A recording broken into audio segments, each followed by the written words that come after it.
নির্বাচন পেছানোর জন্যই গোপালগঞ্জে রক্তক্ষয়ী সংঘাতের পরিকল্পনা কিনা তা নিয়ে সংশয় দেখা দিয়েছে বলে মন্তব্য করেছেন বিএনপি সিনিয়র যুগ্ম মহাসচিব রুহুল কবির রিজভী। কোন ঘটনা ঘটলে সরকারকে না বলে বিএনপিকে কেন বলা হয়, কেন তারেক রহমানের বিরুদ্ধে মিছিল করা হয়? সকালে জাতীয়তাবাদী কৃষক দলের বিক্ষোভ পূর্ব সমাবেশে তিনি একথা বলেন। দেশের আইনশৃঙ্খলা পরিস্থিতি ও বিএনপির বিরুদ্ধে অপপ্রচারের প্রতিবাদে এই বিক্ষোভের আয়োজন করে।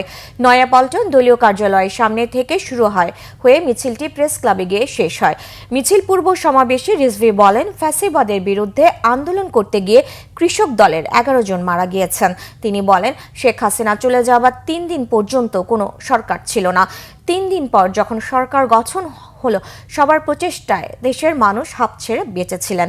রিজভী প্রশ্ন তোলেন, একটি গণতান্ত্রিক আন্দোলনের পর গঠিত সরকারের সময় কেন মফ কালচার তৈরি হবে?